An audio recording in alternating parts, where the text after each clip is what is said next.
Jesus. Now I gotta flip this all over. Okay. All right, my love. You ready? Hmm. All right. All right, guys, we're live. I am your MC, Master of Ceremonies. You can call me Rel. You can call this beautiful queen Shayla, or Shay for short.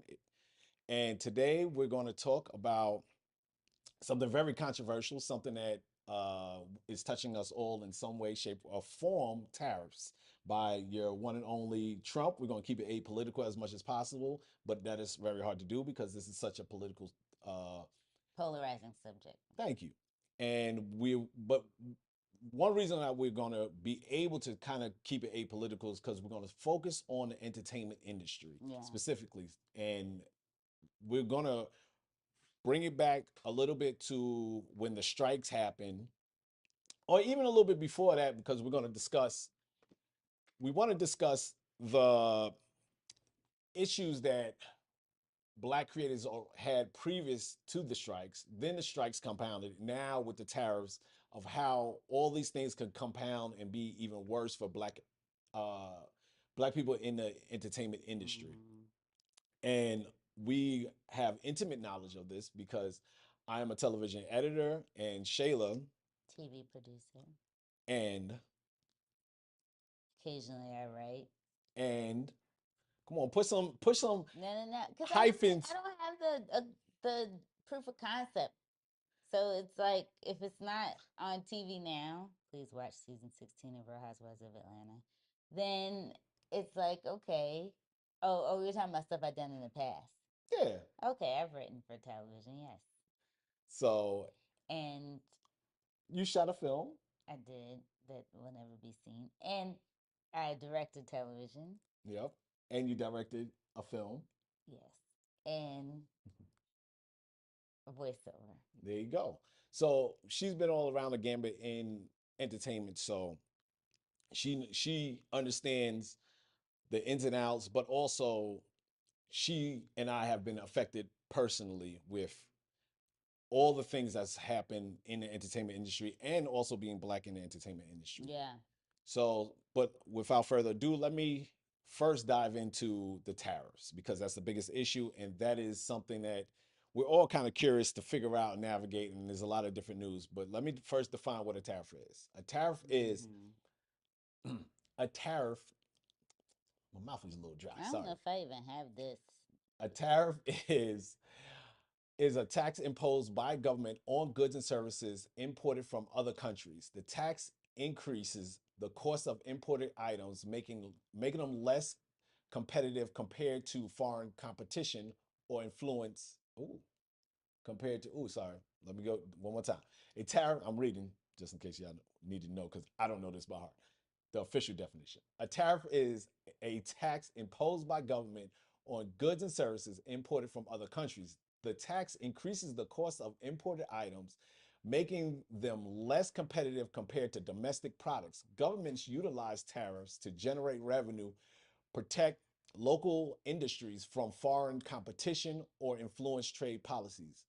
For example, imposing tariffs on imported electronics, which we'll talk about soon, can encourage consumers to purchase domestically produced alternatives, thereby supporting local manufacturers. That is the intentions. We'll discuss if that's going to be the result, but here's a little funny example of a tariff, right? So in the early 1960s, the United States faced trade tensions with Europe, notably over American chicken. Chicken. All right, brothers, you know, don't come between me and my chicken. Oh. This is called the chicken war.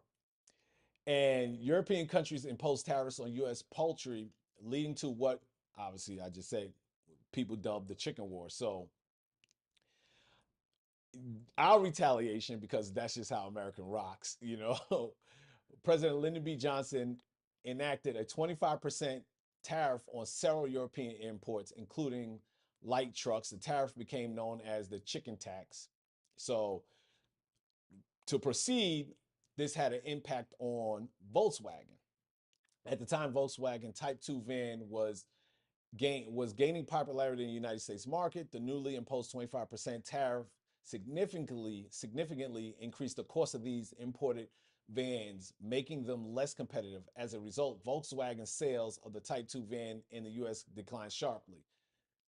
All right, so and the thing about that example is that tariff still lasts to this day. So I just wanted people to understand that that was in the 1960s, and even though the current president seems to be trying to use tariffs as a short-term fix, it could have long-term effects. Effects. So, and now, lastly, I just wanted to leave off here where China is standing, because it directly affects the entertainment industry. China is reportedly considering banning the import of U.S. films into China as part of the major countermeasures against the U.S. tariffs. So that means they're thinking about basically no films from us over there. So that means one of the largest markets and distributors of U.S. films, we won't even be allowed. It won't even be a tariff. It just won't go there. And But that just won't go there, but also, I mean, there's a lot of a, a lot any of you all are fans of superhero films, who are fans of, I guess, animation, anything like that, all of that, those and those products and goods, are most of them are manufactured in China. They're not manufactured here. So any of the swag or anything that you like that's attached to a product that you enjoy as well. mm, So like Marvel is doing some, a lot of those, the action figures, if your kids like them, games, things like all that stuff is manufactured there in Asia. So any and I know it's between China and Japan, but it could be a whole thing of like you just won't receive those products and goods from there to mm, support that film. There's also been an influx of Chinese investors in American films within like the last 15 years or so, yeah. where you've seen them do, and they've even done that, invested in black films. Mm-hmm. So where we may as not where we may as black filmmakers receive funding from American investors, that was a source of possible invest. So that could be something. I mean, it is a communist country. They could tell them to not invest in our projects. Yeah. So then that also causes a stronghold on what is already a struggling industry in this country. Absolutely. So let's just get into the current state of the industry, Mm-hmm. because that's what you're really here for. You're here to hear entertainment people talking about entertainment, and specifically black entertainment. So there, since the strikes happened. What year was that? 2023. Thank you. And Shayla knows this because she was out there in the strikes with the fist up. Wait, you can't see the fist. So we go over here, the fist up. Yeah. And um, she really was out there in these streets, doing the right thing, trying to fight for not the small, but for the creators, writers, and, Mm-hmm. and obviously, all the creators, but specifically trying to support the writers in their demands for better equity and pay in this industry. So, but since then, soundstage occupancy in Los Angeles fell to 63%, down from 69% in 2023. So it is currently, like in general, it's just the market has just been poor, right? Indicating a significant reduction in production activity. So it seems, and I want Shayla to touch on this in a second, it seems like there's been somewhat of a punishment, right? Yeah. That the studios have been enacting on us in the entertainment industry. So I want you to speak on that. Do you think this is retaliation? What are your thoughts in general on this? I think retaliation is a little okay. It might be too bold of a word, but Okay. I do feel it's kind of what we're just seeing across the board in so many industries. Executives want their power, and they don't get to that position without exerting it, figuring out ways to kind of maximize what the C suite and and shareholders' investments look like. And by doing that, the middle and little guy get squeezed. So the thing is that, and Rel and I can speak on this, particularly working in nonfiction. Nonfiction has been trying to figure out ways for years on how to save money, how to make something for cheaper, faster, but still, I guess, keep the same value of the programming that we're providing. The issue is that those three things don't go well together: cheaper, faster, and good. And also, a lot of the word that a lot of the executives used coming out of the strikes and coming out of the strikes and negotiations, even though the contracts were really, they were pretty fruitful for both the Writers Guild of America and SAG-AFTRA, Screen Actors Guild, and so the contracts were pretty fruitful coming out of it for 3 years, 3-year contract stints. But at the same time, it was also a matter of the word that executives said that would be the word that executives were saying moving forward that they would use was going to be consolidate. And that's never a good word it's never a word you want to hear when, especially, you're already talking about working in a gig environment. Now, what writers were fighting against was their side of the industry, because I know for a lot of people it's kind of like, what are the differences between narrative and unscripted, as a lot of people call it, or nonfiction television? Is, for us, we really are what we used to be what we call permalance, or we already were gig, because you typically got, you would work a series depending on whether you were on location filming or you were in post, editing and actually putting the final product together that you guys get to enjoy, whether it's on a platform, if you still watch it on television. Then we would be, so you would film something when the days were good, and this was even before 2023. You could possibly be filming between 3 to 6 months, depending on the show, sometimes 9 to 10, depending on which series you were on. In post, same thing. You could be on something for 6 months, easy, between 4 and 6 months going in. And if you had multiple episodes, anywhere between 8 and 10 months. So you might have like a good, almost strong year of working every month of the year. And I know that sounds crazy for a lot of people that work every day, every month of the year, but that is how, at least in nonfiction, it worked.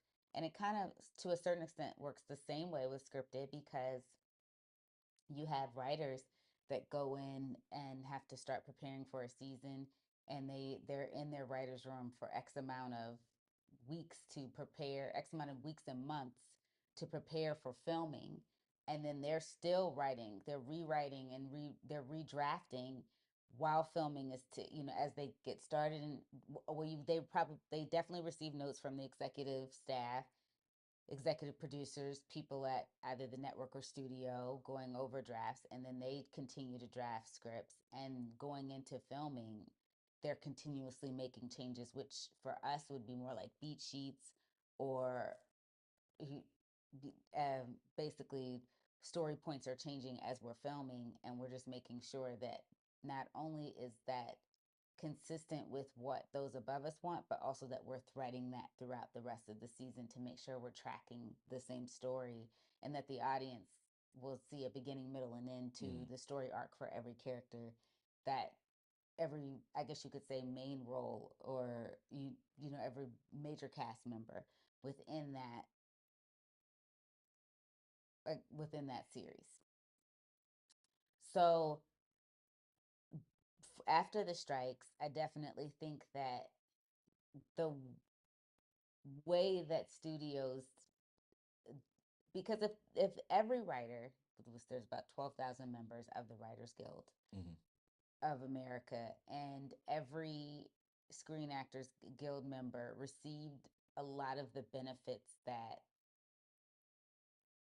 they were being provided in these new contracts, studios would be bleeding cash, at least in their opinion. I think they'd be bleeding cash more from the C-suite than they would from those that middle management and below. But it is it doesn't sound like a large number, but of people when you're talking about 12,000. I mean, the Screen Actors Guild is so much bigger. You're talking about hundreds of thousands Mm. of people, but I'm a member of the Producers Guild of America. We're not unionized. And I think the part of the reason is that producers are the ones that put the projects together from beginning to the middle to the end of it. And there is a lot of us. And if you were to substantially reward us for the work of putting a project together and seeing it all the way through to picture lock, as we call it, and actually Mhm. going to screen, whichever screen you're consuming that project on, then there'd be a lot less executives enjoying boat trips on their yacht, enjoying multiple homes. And I just think that, a lot of people don't get to that point as a CEO or a president of a major studio and say, hey, I don't want to make $30 million at least. Let me interrupt you because I want to play a little devil's advocate with you. As a creator, you want to make 30 million, right? Like all writers think their work is worth multi-million dollars, if not $1 billion, right? How do Yeah, you because it came out of our head. so should like if I'm Bob Iger or someone like that, why if you were arguing to me why I should give up my $30 million so you can make more money, what is your reasoning? Why is Well, 30 I million haven't, more important to you than it is to me? well, I haven't actually made Bob Iger that type of money, but for those people that have made him money for $1 billion projects Yes. and $100 million plus, the Mm. same with WB and all of these other studios, that if you have writers and filmmakers whose projects who have doubled the budget you've given them, tripled, Mm. quadrupled, however, they've made that money back to you, because that's what it comes down to when you're a president and a Mm. CEO, right? It comes down to numbers, right? Bottom line. If they've made you that back tenfold, why shouldn't they have a salary that's that and up? Because they've given you what you wanted, right? Your ROI. Yeah. You've seen that and then some. Their $1 billion film or their $100 and some million film or their project, if they had a budget of 50 million, or let's say between 50 and 100 million, and that film brought in 400 million domestically, let's not even talk about globally, and that's going to be another issue that they're going to run into if the tariff war reignites with Mm. other countries, but specifically if it continues with China, because the tariffs on China are still in place at a hefty 104%. Mm-hmm. If that continues, then not only is it going to hit your projects in the pocket, but the thing about it is, I think the best way to describe it to people that don't really that think that everybody in Hollywood is rich and oh, they do, it's what we do for a living is just like the person that gets up and goes into their office every day, and whatever you do in your office every day, that is what we do. We just tell stories for a living. But and I hate to say it like that because I don't want to belittle it from the standpoint, because entertainment is such a huge part of a lot of people's lives. It inspires people. It allows them, it is a part of the arts. So it helps to unlock their brain. It helps them to think outside of the box, make them want more, maybe dream bigger, aspire to more. So it's not like we're just out here doing child's play just to do it. It is one of those things where it inspired something within us as a child, and we wanted to explore it further. And when we knew you could make a living from it, then that was like a blessing, because it was like, oh my gosh, what I loved, when our parents told us to get a career and do something we wake up and do every day, we couldn't even imagine until we got old enough to realize that was a career you can have.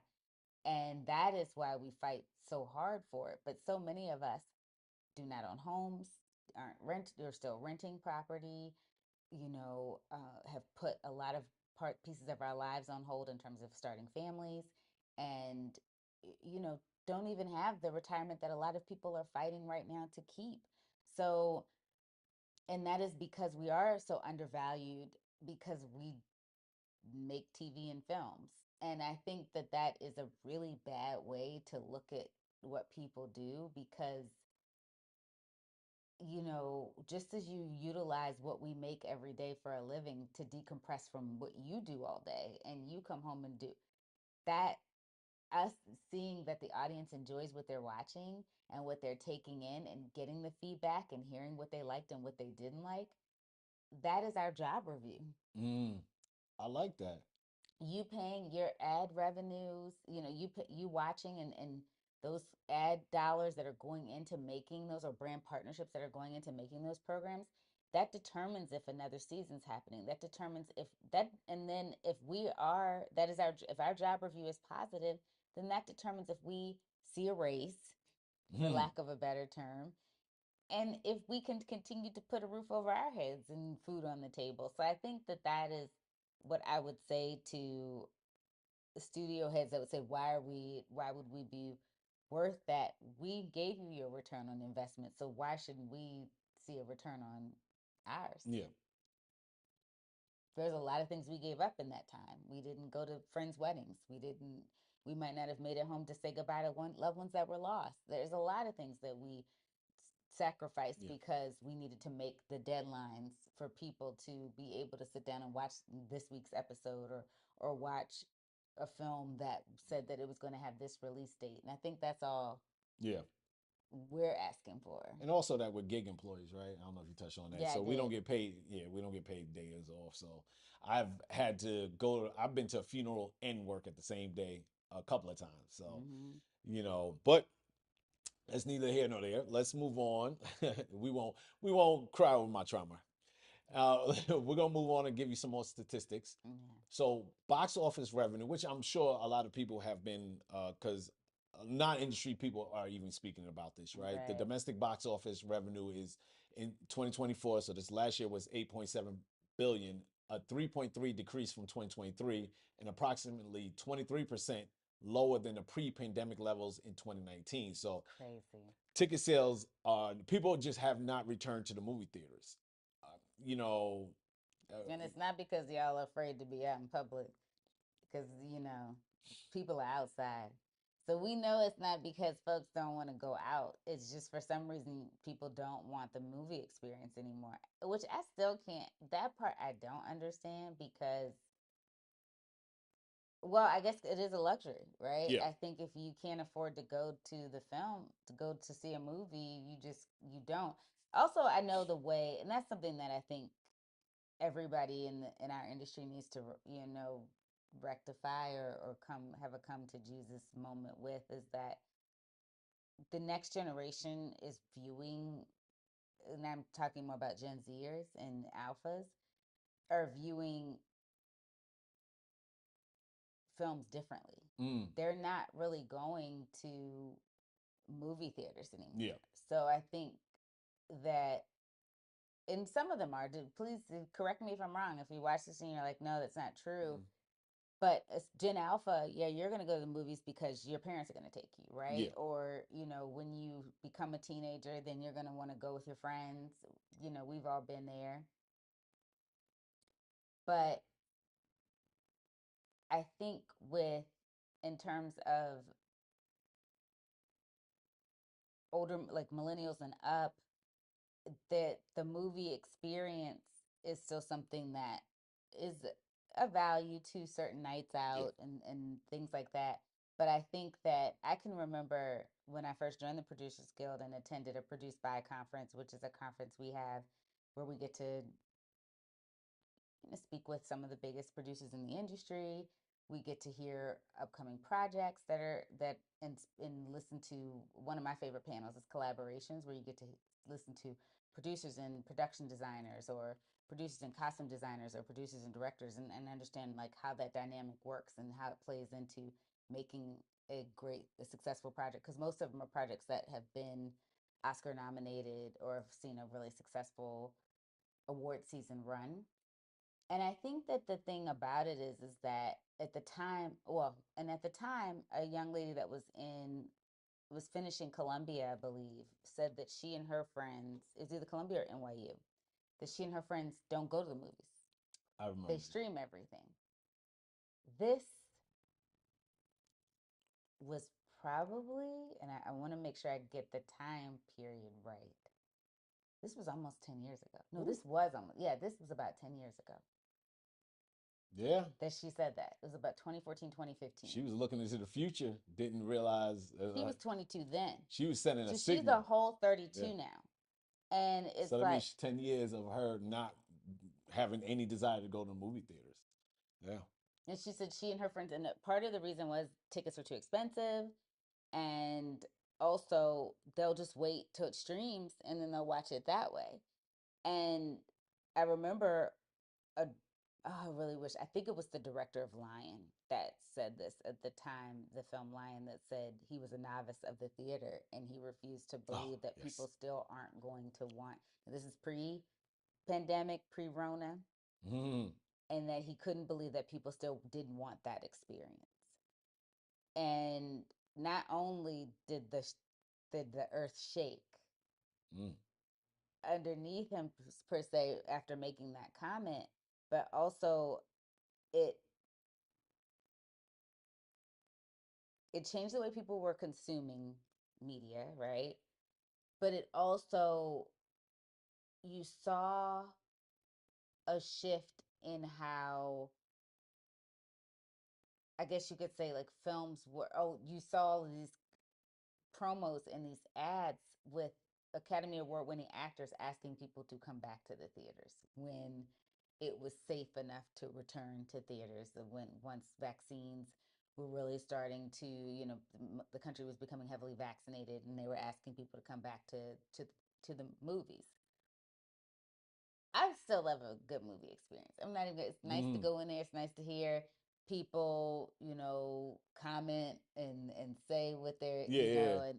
and tell you not to open, especially if it's a horror film, tell you not to open that door when you're not supposed to open that door. If it's, a comedy, you all laugh kind of at the same things because you know that the filmmaker has achieved what they wanted to do. But at the end of the day, I also know how I became somewhat of a recluse during COVID. So even going to the movies for me sometimes it's like, ugh, it's that. And I mean, I'm in sweats or athleisure probably 50 to 60% of the time because since Rel and I mostly work in post production at Mm-hmm. this point, we we edit series from home for, you know those that subcontract us.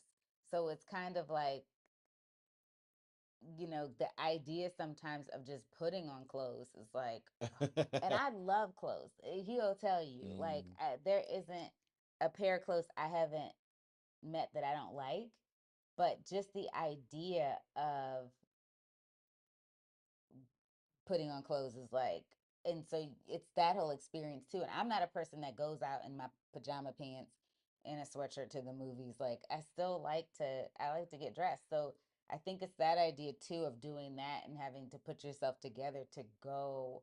And here, like, we're in Vegas, like, here, you don't it's not regular movie theaters Mm-hmm. really. Like, most of them are within casinos, so you still gonna intersect. It's not like how you can just go in other states, like when we go to movies in LA, Yeah. because we used to live in LA, and you would go just to the movies. It's like here, you could walk into a casino, possibly a restaurant, to get to the movie theater. Yeah. And so you're gonna see a good 50 some people just getting to the movies. So I'm definitely not going in pajama pants and a sweatshirt to the movies Yeah. then, I don't know. So this, and it's funny that you mentioned earlier about the movie experience, right? And CEO Adam Aaron, Mm-hmm. CEO of Oh, AMC MC. Theaters, Mm-hmm. Adam Aaron, Aaron or Aaron, I don't know, it's a weird spelling name. But he mentioned that the 45-day window, I mean, that the movie, that studios should go back to the 45-day window where basically that means movies will not come out of theaters until after 45 days, right? That's how it traditionally was. But with the emergence of streaming and how most people But prefer it, as Shayla has COVID, mentioned, um, and COVID, yes, COVID expedited that process yeah. exponentially. I think it was naturally was going to happen. Start moving to that because via The reason it, sorry, I don't mean to interrupt you, Ralph. Mm. The reason it was going to move to that is there's so many people, and I know like invoking Harvey Weinstein's name is like saying Voldemort, but with him being such a powerful force in the industry for so long, attending talks that he had where that the Producers Guild hosted, one of the things he saw that he's where a film might have failed to produce the ROI that they expected, maybe early on in its theatrical run, they might have seen their profits double or triple in the VOD experience, which Yes. used to be video on demand. Now they just Yeah. streaming.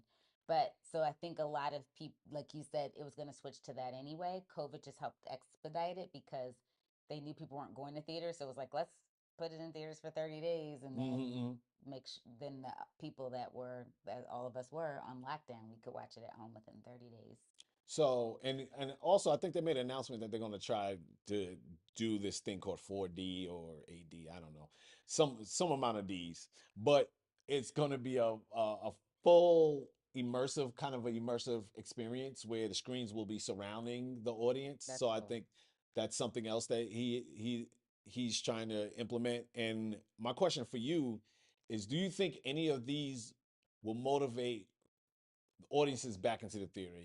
He thinks it's a start. And before you go into that, Paramount released some things where they mention um, cheaper concessions, extending matinees, and I forgot.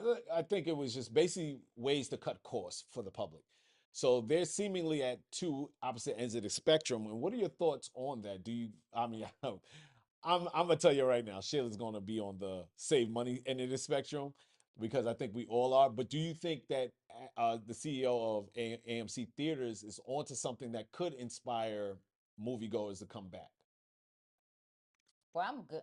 I love a good D, but a 4D experience would be That's a lot. It's a it's a lot of lot of D's. D's. But I think that's kind of cool because I do think and you and I, like that I know an actual immersive filmmaker. So Mhm. that is something that I know she and her team at her studio, she and her husband's team at their studio is something that they are really working towards, you know, being a very being a viable platform in the future is immersive storytelling. And we already have it in terms of video games, like those of you that are gamers and especially those that do talking games, that is an immersive experience, but that's what the Oculus is, right? The headset. And any type of headset device where you are engaging with something you're seeing, that is the step that they want to take even further in Mm, terms of immersive storytelling. So I feel like if you're going to be able to provide that in a theatrical format, heck yeah, I'm gonna come out and see that. First of all, Synergy's coming out this upcoming week, shot in IMAX, hmm shot with the large IMAX cameras. Could you imagine that in a 4D experience? So I think in any like, It's a of lot of course, Michael B. this Jordan. and the star of it, Michael B. Jordan, doing all the Creed films. Could you imagine being immersed within the fight experience in that, especially like when you're talking about a sports film? I do think when you're talking, especially when you're talking about horror, sports, I mean, I want to see a rom com in 4D, but I definitely think that, There's a lot of lovemaking going I on mean, here. I want to see Nora in 4D, Yes. at least the first 50 minutes. Oh man. But I, and maybe there are some people that want Some to see people, they be like, Nora in sign me up. 4D. They're leaving after the first 50 minutes of You're like, Honora. oh man, it's an actual, now we get to a story. Yeah, I'm leaving. I'm out of here. I didn't sign up for this. But I do think that for those persons that do, I think for films like that, absolutely. And a superhero film, I mean, Mm, I do think that all of those, or a comic book based project, I should say, I think all of those projects would definitely be it. Cutting costs, absolutely. I don't understand why popcorn, because I'm a huge popcorn person in the mm, movies. I don't understand why popcorn. Well, I'm a popcorn person yeah. regardless. Why is it so high? Mm. for something that gets stuck in your gums and it takes forever to get out anyway. And I mean, everything that you eat at the movies cut your lifespan by like. So I just think for the fact that we're gonna have a shortage of life tax on that, it should come down at least like a good third of Mhm. the because. And I understand because they have to pay the vendors that provide all of that too. But there's got to be some other, and that's the problem. The cost of concessions are going up as the ticket prices. The cost of concessions are going up along with the ticket prices as the influx of people going to see the films goes down. So it's just like the few people that actually are going to the movies are paying for all those that aren't showing up.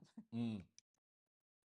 Yeah, Because if that more people showed up, maybe the inflation in the prices maybe would reduce some because at least they'd see, oh, I might make more now because more people are actually going to the movies. and that typically happens in certain different industries. It's very interesting how certain CEOs react, right? Like where they will, if demand decreases and the supply increases, you would think that they would decrease the price to increase demand. But Right. sometimes what I notice a lot of companies, and I'm not saying if they're good CEOs or not, what they'll do is increase the prices to offset the loss. And it's a very interesting dynamic. I mean, I would probably drop prices to try to increase demand, but like Shayla said, that's basically the way that the smaller percentage people are covering the losses that these theaters are having. But let's pivot real quick because we want to talk. I want to talk to Shayla about something very intimate to us, and it's the employment challenges, right? Like, Mm-hmm. so California entertainment industry has seen employment levels remain below their 2022 peak, with concerns about slow recovery, right? Like, so obviously, me and Shayla personally, we know that the industry, the employment industry in entertainment has declined because we're seeing less and less consistent work. It's been spotty. Shayla touched on this earlier, and I just want to hear your thoughts on it. Do you one, what do you think are some of the causes of this? Which you touched on again, but I wouldn't mind you going maybe a little deeper on it. And I'll ask you some questions, and but most importantly, do you think it will ever recover? Because we've been through ups and downs. We've been through the writer's strike in the early 2000s, and there was, I think, one before. I can't remember what year it In was. the 80s, I Thank think. you. And then it recovered. Right, work has recovered. Rates went back to normal. But there seems to be a lot more pessimism about this one, I think, coupled with AI on the verge. Studio heads making so much money that it's hard for them to imagine what Shayla said, like making 30 million. How do you say, nah, I don't want to make 30 million and I'll make less because we want to hire more people and have more production. So I think those are certain detractors from this. But what are your thoughts on that? And like I said, most importantly, do you think it could recover? No. And the only reason I say I don't think it's going to recover is because as you're seeing it in every industry, with so many people are at the top are making so much money, and you're now going to tell me that I'm not going to make so much money, but this person here is making this amount of money. It really is. It comes down to money and power to a certain extent, right? And because I mean, after you make, because some of these CEOs have been in place for a good, and I'm not even talking about like a Disney or things like that. Some of them have been in place for 3 to 5 years, if not Mm, longer. But Disney in particular, I mean, they're talking about the last two CEOs walking away and presidents walking away being billionaires. yeah. And the WB CEO in 2022, was it, made $250 million. Like, Mm-hmm.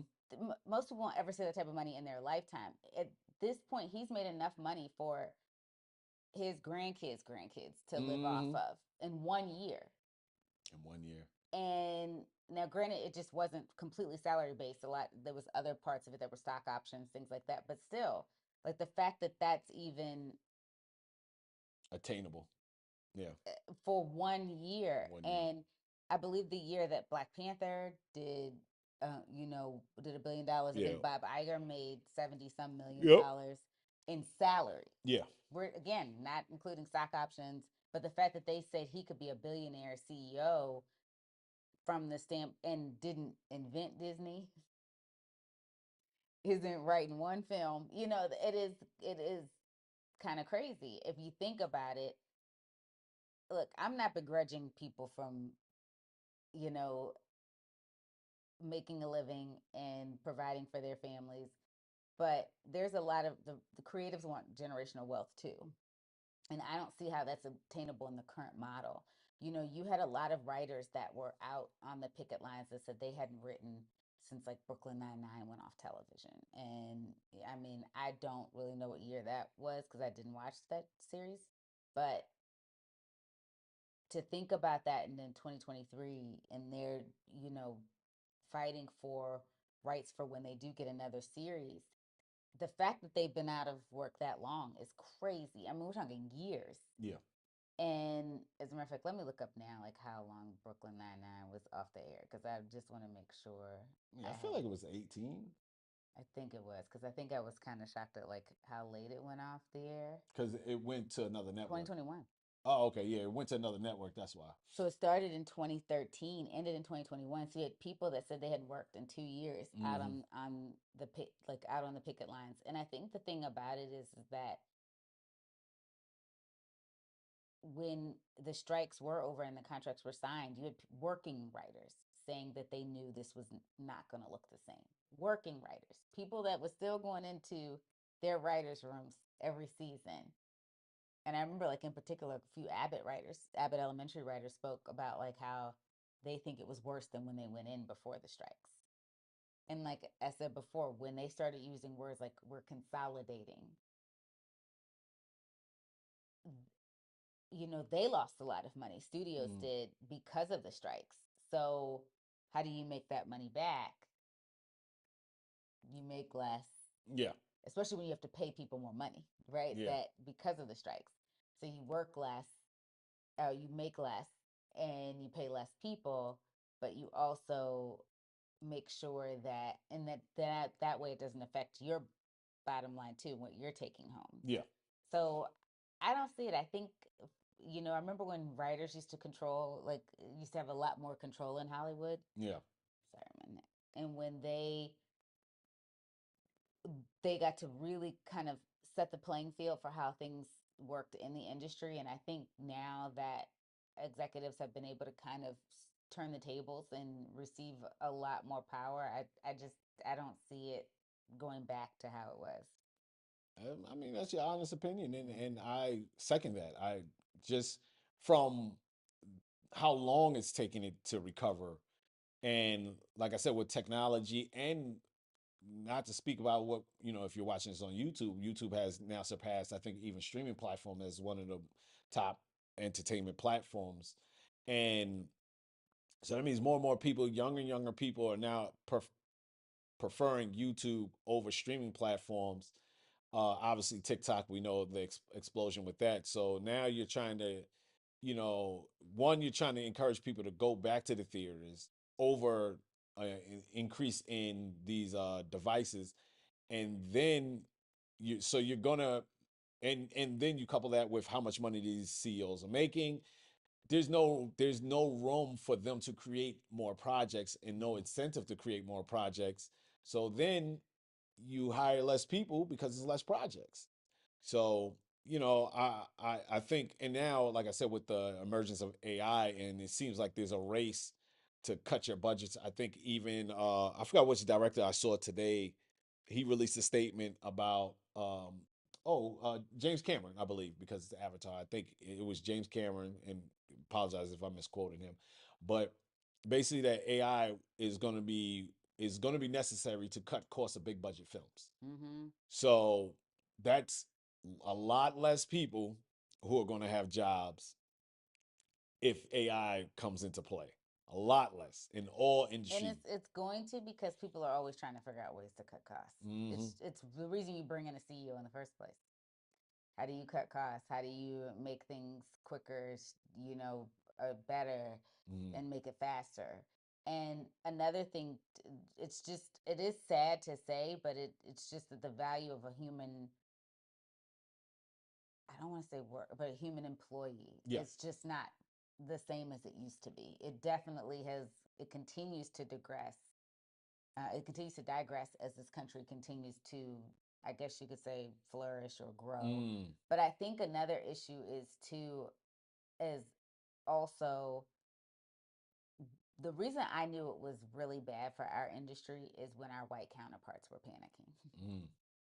Because for black people, it always hits us first. So we're like, okay, we know we're black. This is gonna happen.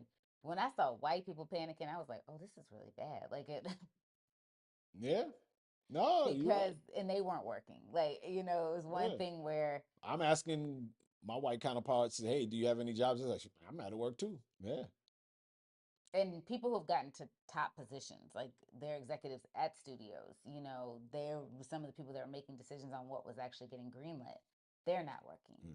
Like some of them are opening Etsy stores or, moved out of multi-million dollar homes that they had into apartments with 3 to 4 children. I mean, Yeah. it is a very troubling reality, but it is definitely a reality that a lot of people, there's people that were editors and producers that are now, and it's an honest living, but working in Trader Joe's, Yeah. Uber drivers, Lyft drivers, because the industry that they have known and have been a part of for 20 some odd years is just like basically kicked them out. Yeah.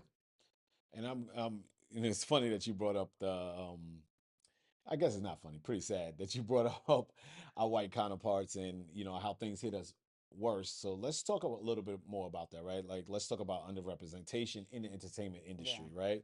So black talent is underrepresented across the industry, particularly in off-screen roles.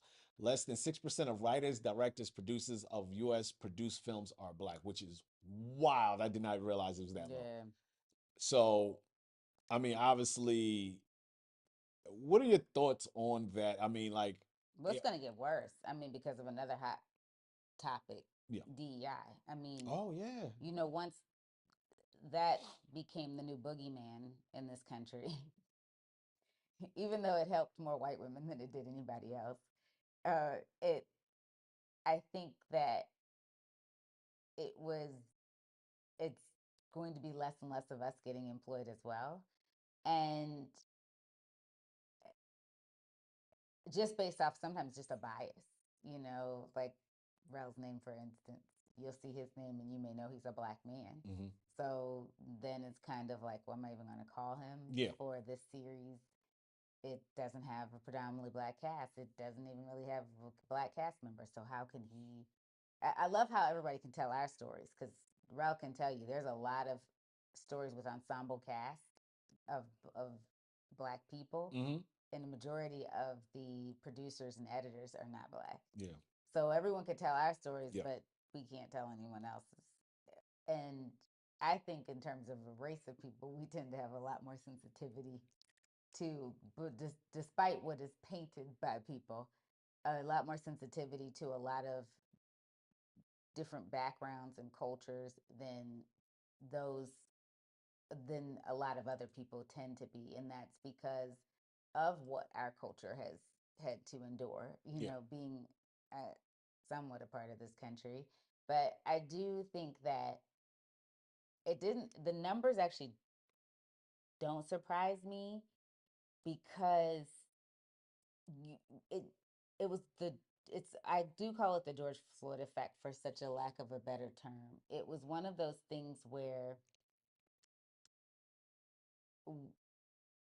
you saw Floyd hit, and it was like everybody had an initiative. We've got to make sure that people see black faces and have to be reminded that we're allies to the black people. And so, like, every industry jumped on it and somehow gave their pledge to make more black everything, hair products, makeup, skincare, clothing, series and films. And we both said, let's see how long this is gonna last, because we've Oh seen the yeah. wave of, like, when you'll see, we remember in the mid 2000s where you saw a Shondaland kind of running a whole, like, basically had a whole night locked off, and everybody was watching, Shondaland series, and then within one fell swoop, this is pre D all the DEI Hmm. initiatives, like, all of her black led shows were like gone. Yeah. And now, if you went and pitched a scandal or how to get away with murder, people might look at you like you're crazy. Like, I'm not gonna put these black women on TV. So it's somewhere there, prior to DEI and during DEI, there was a shift that people, there was something about the fact that seeing too many black faces in any room became, and honestly, I know people are like, oh, you're just spitballing, and say, I have been in seminars and webinars and discussions for the Producers Guild where I watched a white counterpart ask, did with all the DEI initiatives that were being put forth, this was going to affect how many jobs she was going to receive. Mm. Not the fact that, like, it might be weird that I don't see, I might see one black person in the room and everybody else is white, Yeah. or one black person in the room, one Asian, maybe one East Indian person, maybe someone of Middle Eastern descent, and, like, but in a room of like 20, I've got that representation from those groups, but out of one person, but I've got, like, and everybody else is white. Yeah. I understand that Caucasian people are the majority race in this country, but it doesn't mean that there isn't other people in this country. I think that's where it gets weird for me. It's like, why does it have to just be like a 1% type deal or one person type deal per group? Hmm. And but yet the majority race gets like 30. I mean, I if you could explain it to me, cool. I mean, without, like, calling me every word in the book, like, actually explain it in an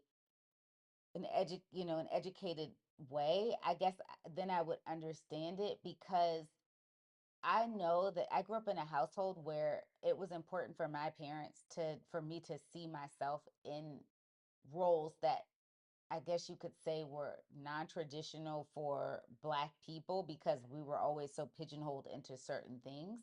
And so, like, my mom was big on finding dolls that look like me, and big on, making sure I was involved with groups with other young women that looked like, and other young girls that looked like me, so I could see other people that, so it, and because I grew up in a predominantly Jewish community, but it was important that I knew what my identity was, because this is a society that's going to keep reminding you. I can't walk outside and you not tell me, well, you're a black woman. Okay, yeah, I know. But, I also do look at that as a superpower for me too, because I actually like the adversity that comes with being a black person in this country, because I don't take anything for granted that's given to me. I feel so blessed that I've been able to tell stories for a living. I really do. But it took me a long time to see counterparts, you know, when I was in college, a lot of people didn't study what I was studying, or if they Hmm. did, they didn't go into to producing when they left school. I was one of the few that did. And so when I first started walking into rooms for meetings, and when I first started to actually pre-production, nobody I was the only one there. Or it might have been one other person. Yeah. And if that. And so to see that the increase has only happened, we're still in single digit numbers, Yeah. and we have brought in so many profits in box offices and on series and on screen, is wild to me. Yeah. So, and I don't think it should be, because we're technically 13% of the population. There's still a lot of young people who look like me that who want to be storytellers but don't see the representation. And I think that is a problem. It's not about making a race feel bad for what they did 400 years ago. It's about not making the same mistakes that we continue to make Mm-hmm. and doing better. What's wrong with doing better? I think that's why I'll never get Yeah. doing. Well, let's give them a little bit more statistics as to backing this evidence that it is a little bit more difficult as Black people in Mm-hmm. entertainment that than it is for other cultures, right? So, emerging Black actors receive significant fewer leading roles early in their careers compared to their white counterparts, averaging 6 leading roles in the first 10 years versus 9 of the for their white Crazy. counterparts. So could you like explain that a little bit more detail? We talked about this the other day. We were trying to figure out what happened to Kiki Lane. I don't know Mm-hmm. if you all watched If Beale Street Could Talk. Phenomenal film. I For those of you that are fans of James Baldwin's work, to me, adapting his work is probably some of the most difficult pieces of, Mm. the most difficult pieces of literature to adapt. And Barry Jenkins did a masterful job doing that. But Stephen James and Kiki Lane as the leads, oh, Gina King won an Academy Award for that film Mm-hmm. and did a masterful job.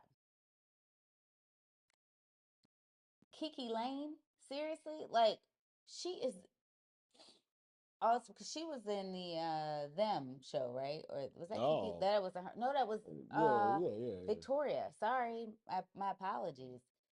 Kiki Lane, fantastic.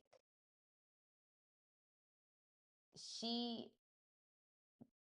Now you look at her in a film like that. You look at a Naomi Harris who was in a Moonlight. I mean, there's so many. I just can't even. The list is so vast. But I'm just trying to think of people too in a certain age range. Heck, I thought of this young lady the other day, Yari Shahidi, like Mm-hmm. with Grownish off the air. What's next Yeah. for her? And I'm just spitballing. There's so many Black actresses that just aren't coming to the top. I think Simone Missick is going to be in another series, but even Oh, yeah. after All Rise, I was kind of like, oh, she's a fantastic actress.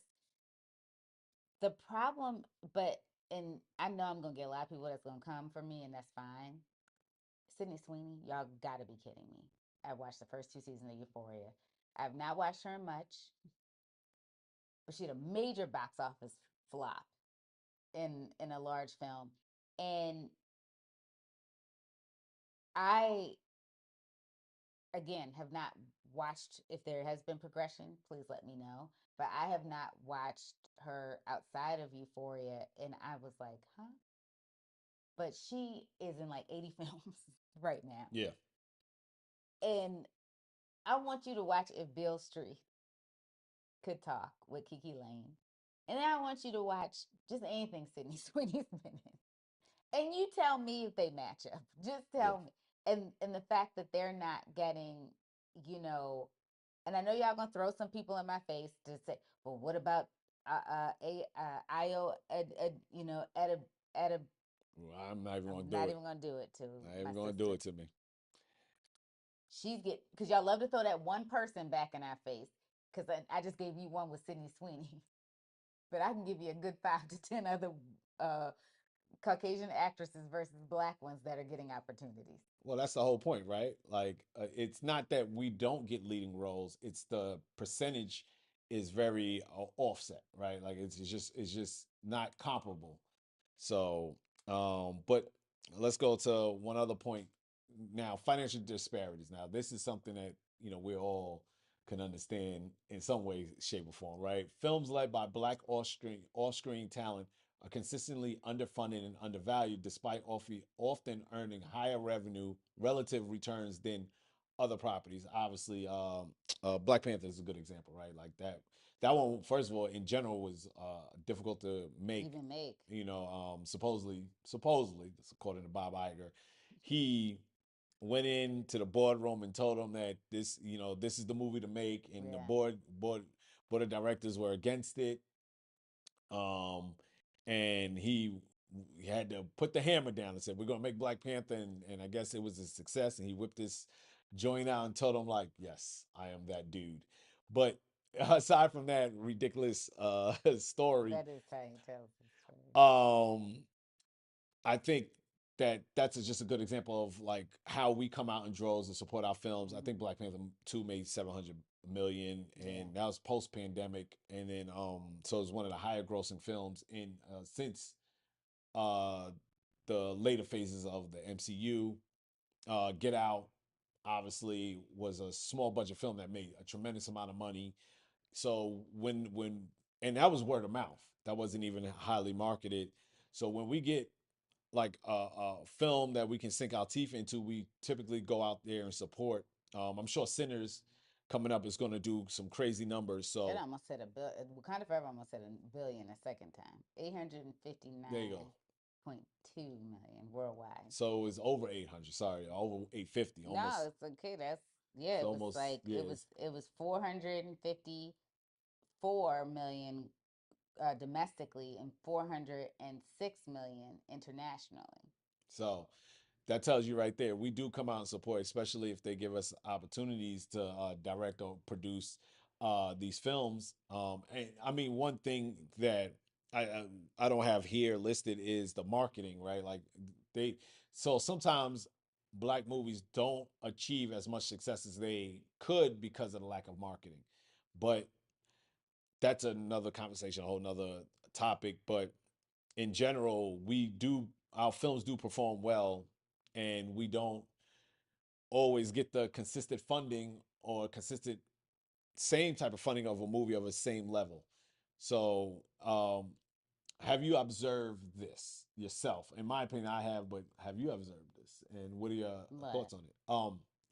The financial disparities, like films getting less. So let's say, for example, oh boy, well, just like the Sinners that's coming out, like it had a yes, nine. yeah, It was a Sinners, part of a bidding war, and it received a $90 million budget, which I know people are like that's nothing to shake a stick at. But to me, there's films of some similar caliber that might receive 100 million, yeah, and I think that you know over 100 million, over yeah. 100 million. And Ryan Coogler has made one studio in particular almost $2 billion Mm-hmm, between mm-hmm. two films.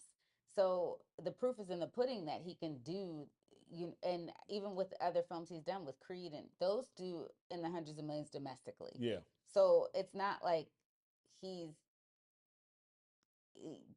we know he can bring put people in the seats. yeah, And I think that that to me is worth that type of investment. I think you definitely have seen it in the past where you see strong budgets that have been I think it's kind of like one of these things where we receive it and then it's kind of like, well, okay, let's figure out if we're going to keep yeah, it's like one point we get it but another point we don't, yeah, and I think that's where it gets kind of confusing. I mean, the one thing I will say about the Disney machine, they're definitely going to put the money behind their projects. Very rarely are they, and for the most part the marketing, yeah. Sure. very rarely are they gonna not do that. But I do feel like,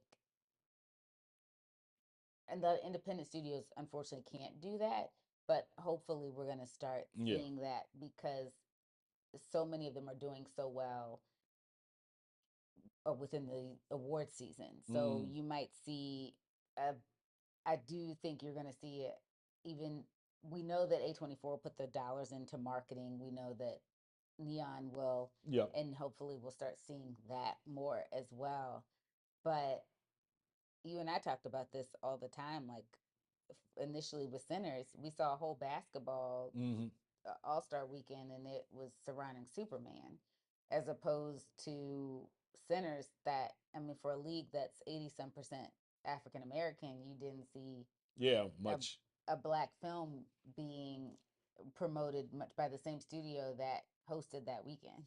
It's just like what, and Yeah. by a lead actor who did brand partnership and cross promotion with the NBA in the past. So it was like, okay. So I think that those sometimes those decisions are a little confusing to me. Yeah. But I do believe if, like you say all the time, marketing is the key, and Yeah. you get people out. That's so evident by the phenomenon that Get Out became. Mm. So many people, like people went out to go see it, but more people were talking about it, and Yeah. the more people that were talking about it, the more people went to go see it. And it's kind of a matter of doing that, and maybe not. I think if studios are, it's so much of buying the ad time, there's so many other ways now of doing it. You can flood social media for less money to get more people out, and we've seen that it's so effective from a broad stroke standpoint just based off of election campaigns. Yeah. So it can be done. So I think that if those approaches are made in the future with films, particularly black films, because a lot of us are consumer based in social media as well, then I think you'll see a broad swath of support, because we do want to see. The 90s was so evident in that we would see every Yeah. black film in the 90s, whether Yeah. it was good or not. Yep. It's Oh like, yeah, well, if it was because good or we not. were just so happy to see ourselves on screen in rom-coms, in sports films, and Mm-hmm. heck, in comedies, and so thrillers. So I definitely think that there is a market there. It's just we have to go back and retap that vein. Yeah. I mean, it's funny that you mentioned the 90s because this is why and I understand that the controversy surrounding Will Smith and Chris Rock, but why we still, as a community, surround Will Smith with love, right? Yeah. Because we have a certain nostalgic feeling towards him and towards his sacrifices he made as a film being in as a actor in films, and that's was us on that screen. That was all of us up there was seeing him. So now trying to cancel him is kind of like like, oh my god. And I'm not saying what he did is right, and I'm not defending it by no means, and I actually take Chris Rock's side. Hey, cancel me if you want, but I'll I just feel like why there's such an affection towards Will Smith is because of that. Is because of us. We had such little representation throughout these times. So whenever we get one that can rise through the ranks and get up there on that big screen, and we'll come out in droves to support him, and he'll be Mm-hmm. forever etched in our hearts. So that's why it would be it would. You shouldn't cancel him. He's still a big Will Smith fan. Hey, man, I am a Will Smith fan, Mm-hmm. and yeah, the I think that understanding, if studios can understand that, they would put more money behind black projects, and that would be you know financially positive for them. So that's just my opinion on it. But let's pivot a little bit, because the crux of this conversation now is about tariffs, right? Like, so here's some things that the tariffs could affect, outside of this is broad strokes, and then we'll Mm-hmm. we'll talk a little bit about how this can affect black creators, with compounding all these issues that we talked about before.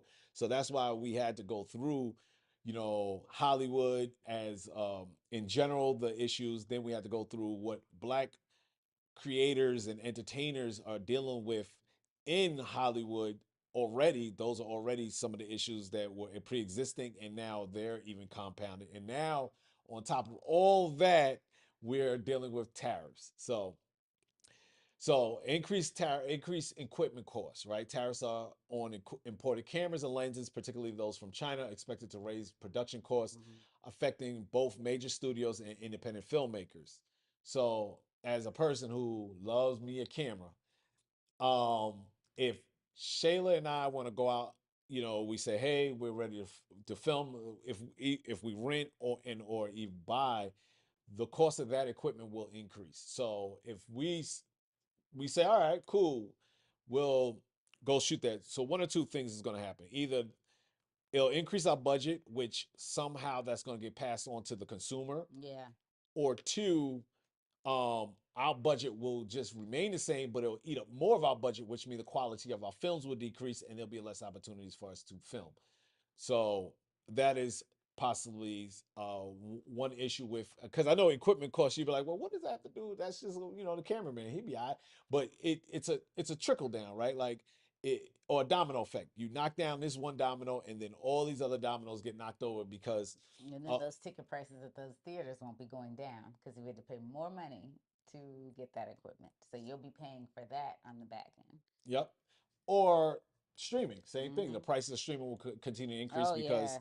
these distributors are paying more money to produce these films, so they're not going to eat the cost. Ted Sarandos is not going to eat that cost. Bob Iger's not going to eat that cost. He's like, hey, I still got to make my coin. So what they're going to do is pass it on to the viewer or the consumer. So just keep that in mind. With and the thing is, I know the the panic that was happening with the tariffs, and then all of a sudden, he pulled back on a Trump pulled back on the tariffs, and then the stock market increased. That's still there's still tariffs on China, and China vowed to get us back. So that will affect us in entertainment, even though other industries might be okay, it might, whatever may recover Not the faster. auto industry. There's other, but not, yeah, Mm. there's just certain industries that just will not recover immediately, right? That still depend on Chinese products. So, and here's so this is a concern from, which is an interesting one. The National Association of Music Merchants warns that tariffs on imports from countries like Vietnam could disrupt specialized supply chains, increasing costs that companies cannot easily absorb. So that's an interesting thing, because we think about these broad, big companies. We think about these big industries, but there's smaller industries and smaller companies that really will be affected.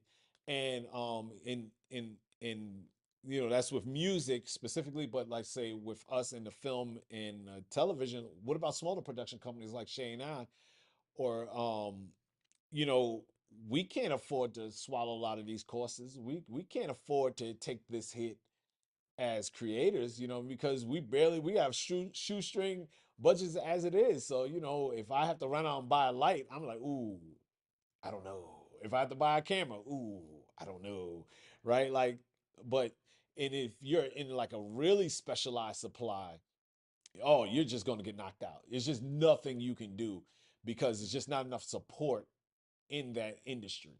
So that's something that I think, to take into account while y'all are debating if these tariffs are going to be good or bad going forward. So now let's talk about like combining all these issues into one.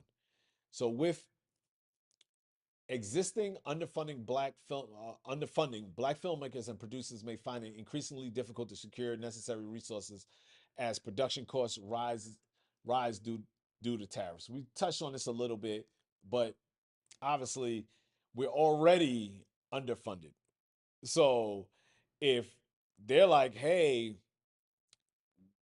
these tariffs are eating up a lot of the budgets of other films, a lot of things that were easier to make are now more difficult. They're going to be 10 times more difficult for black filmmakers and for studios to even trust to say, well, if I had to give my last dollar to somebody, I'm not going to give it to a black filmmaker. I'm going to Yeah. give it to a white filmmaker. So that's something that we already do. You want to touch on that a No, little bit? I think you said it well. It's like it. I mean, it also ties back into DI. I mean, it's a whole thing, right? Yeah. Like I don't now. I don't have to Yeah. give it to a black filmmaker either. Like there are Mm-hmm. not Mm-hmm. initiatives in place to say, hey, I should build out this tent to be wider, to have more projects that look like other people of other Yeah. backgrounds, and so I'm just not gonna make those projects. Yeah. So ultimately, the combination of systemic barriers and increased costs may further marginalize black professionals, making it harder to compete in an already challenging environment. So, like, we're already struggling to get jobs. We're already struggling to make films. We're already struggling with all these things. So, with the increased costs, it's just going to get much more difficult. And there was already barriers put in place, because you got to remember, Hollywood is built on a system, I mean, a 100-year system that never actually changed. So what was going on 100 years ago, right? Jim Crow. There was other barriers put in place to keep us from making films. So that hasn't changed Mhm. because the system hasn't changed. Now, has it got better over years? Yes, but it's not completely changed, because those same people are descendants of the people and um offshoots of the people who are in that same industry, who are in the same industry in the same Hollywood, who create those barriers. So now you have another systemic barrier that we're all going to deal with, is tariffs. So um I mean, we can get down to, like, let's just wrap this up. Um I mean, well, one We last kind of thing. touched on a lot of things like Yeah. budgets will get cut shorter. Budgets are already getting cut. Yeah, They're I just going to know. get cut worse because the thing about it is that if you are using overtaxed items because of tariffs and props, everything that, because, not everything is made here in America. And also, what is the research being done to make sure that there's businesses that can fulfill these things Mm, that we're not getting imported from other countries? I don't know. yeah. But if all of these brands and goods are heavily taxed and we're still, if we need, say, if we're doing a film and we need it to be authentically, we need authentic Dutch woven shoes, Dutch wooden shoes. Yeah. I'm just throwing that out there for any particular reason.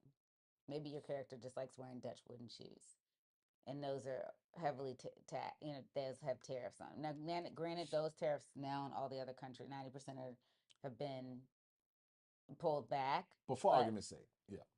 very mistake. Or let's just say, in particular, you want something from China, in particular, for your film. What it will do to your budget and the cost there, you're going to have to offshoot it somewhere. Mm-hmm. So, a person that might have expected on a film a good, because films now they're not shooting some films like 30 days, but like at least mid levels and some upper levels too.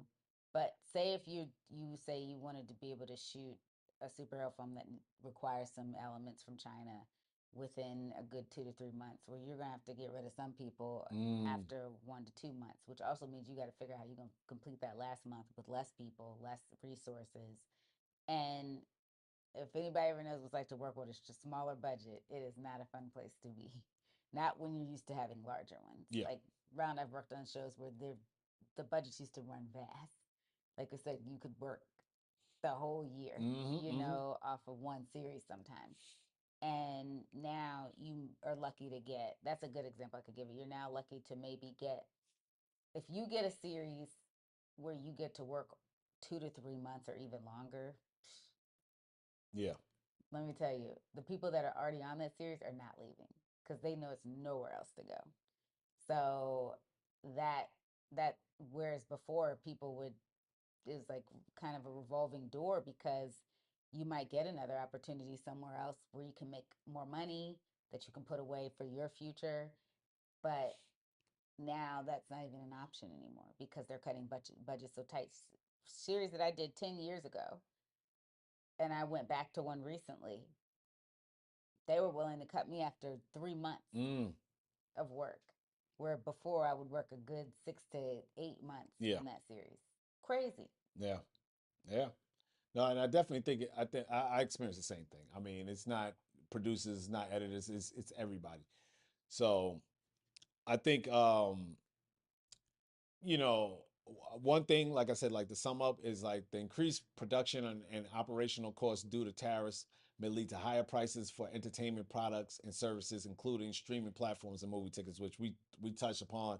So it's not just us; it's going to be passed on to you, right? Like, yeah, we can't find jobs. Yes, our pay may get significantly cut, but also there'll be increased prices. Like this is why you know the CEO of AMC Theaters isn't talking about cutting ticket prices right Yeah. now, especially being the CEO. He knows that these tariffs is happening. He understands Yeah. that. He understands that he can't. He's not even in a position to cut the cost already with the decline in movie ticket sales. You compound that with a tariff, we may see the first $50 ticket. Who knows? With the iPhones, obviously, which is Ugh. If iPhones go to $3,500, I'm gonna go have a conversation with somebody myself so. Which yeah, and think about it, in government. But let me tell you something. you watch your entertainment on the iPhone, right? Yeah. Like so that's a thing. Streaming platforms, you've already been complaining. Every dollar that goes up, almost like they like it's like every other quarter a different streaming platform increases $1, and we all get outraged. Now it's going to increase more than $1 if they feel they have to eat the cost. Particularly streaming because they do a lot of business with other countries too. Yeah, So if and there's a lot of entertainment coming out of Asia, yeah, that is particularly with Netflix. So Netflix, they seem to be raising their prices like Yeah. Ralph said, every quarter. So you'll feel that in your pocket. You may not feel it now. Well, heck, what has gone down since? I mean, Yeah. like honestly, what has gone down with in terms of what we've been buying? So I think, and a lot of the people that support, a lot of big business that supports kind of squeezing the hand of the little guy, so to speak, as the larger guy makes more money, they want to find ways where they're going to make more money, which means they're going to raise prices. It may not be inflation, it may not be just price gouging. That's Hmm. a real thing. That's what's been happening for at least the last 4 years. Yeah. So, you know, that's going that's going to be a thing, Yeah. whether they say it's indirectly caused by tariffs or not, because some people aren't going to admit that either. So, you know, One other thing too is, and I we didn't really touch on this, decreased consumption, right? Like, so higher prices could result in reduced consumer spending on entertainment, because obviously entertainment is a luxury, right? It's not a necessity, even though necessities is becoming a luxury at these points. mm-hmm. Further impacting the industry's revenue. So obviously you spend less.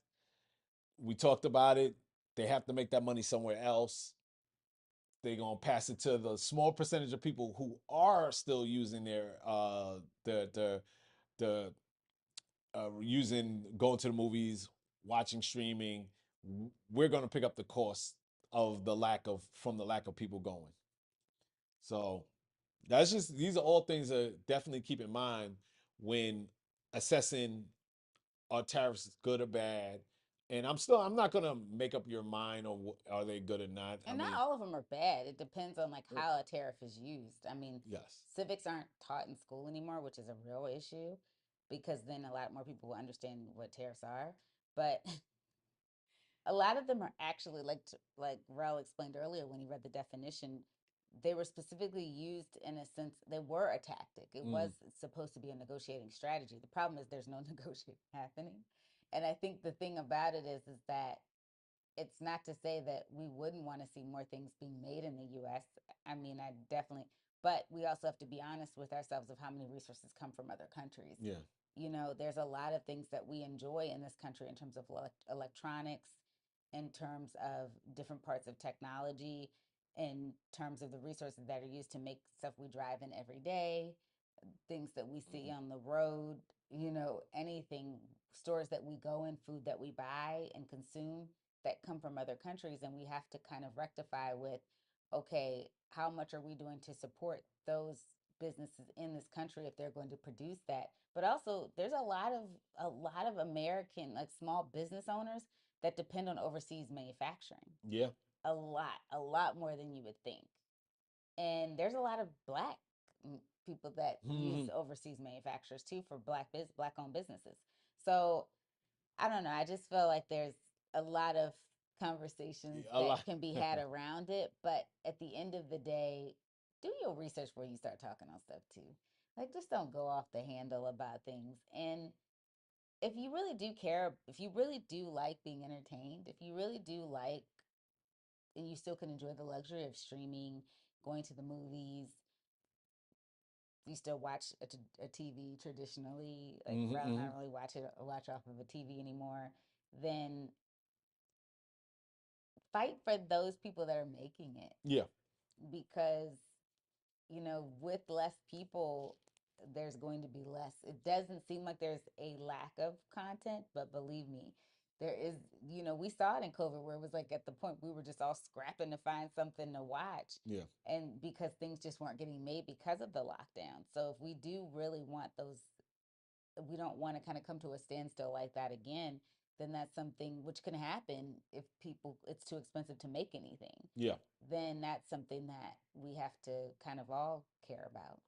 So, other than educating, are there any other solutions that you can propose to combat all of these things that, as Black creators and entertainers, and and you and other I, and other backgrounds too. and I other think backgrounds? I do think that there needs to be an investment in made by independent studios in more content of color. Mm, preach.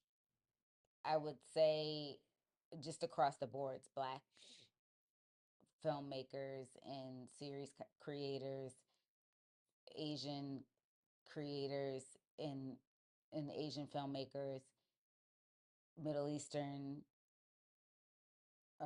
those from Pacific Islands, people from South America, people from other parts of and the motherland, and just all around other regions of underrepresented the native population here in this country. It was a really big deal when Martin Scorsese told a story involving native people. Yeah. And I think it really opened our eyes to we don't see a lot of the native population on screen unless it's a story about something being taken away from the native population. So I think that just telling stories that are unique to all communities that are represented in this country, if we are really about what we say that this country is supposed to be about, then I think kind of making sure if you're smaller, if you're to really support those who are independent and getting their stories told. Yeah. And at a quality level. It's not that people aren't trying to create things, it's they don't get to do it at the quality level that a lot of people of a majority population are able to do. Yeah. Also, utilizing the smaller platforms in terms of social platforms to get your storytelling I out like that. there. I do think that is there's a reason YouTube is growing, and in particularly growing with younger audiences is because one, the nostalgia programming that's in nostalgia films that are being made, trying to make something that was good in the 90s or the early 2000s isn't going to necessarily translate to a child that was born 2012. Yeah, I agree. Because by the time that now that they are what, they're like 12 or 13 now, Mm-hmm. and they're watching their phones on YouTube. First of all, they knew how to use that phone at 3 or 4, Yeah. because at that point, by the time they were 3 or 4, the iPhone had progressed so quickly, and they were able to kind of navigate. Not that well, so many phones. Clearly, I'm an iPhone user, but so much of technology, tablets, things like that were progressing so quickly that they knew how to use a lot of things by the time they were 5 or 6. So that was because that was what, like, if mom or dad had to talk to somebody when they went out somewhere, here, take the tablet, take the phone. And that was to them how they saw entertainment. So remember, like, when mom and dad had to cook dinner and we were doing our homework and stuff, and those of us that were in between analog and digital, it was like, uh, the TV got turned on. Yeah. Here, watch something while, now that's the phone or the tablet. So that's how they're being entertained. So don't look at it as, oh, they're a YouTuber, Yeah. or, oh, that, no, they're entertainers too. Yeah. Just going about it, just like people that raged against the machine and created United Artists, and, other was a Village Road show. So, and now A24 and Neon to me are disruptors as well, that came out of the gate and said, you know, we don't necessarily need to rely on the big ticket distributors to make quality stories. Yeah. It's about like doing the same thing on those platforms. Mm. Two women that really contributed to television within the last 8 to 10 years, Issa Rae and Quinta Brunson, utilized social platforms before they, went on to major Yeah. distributors.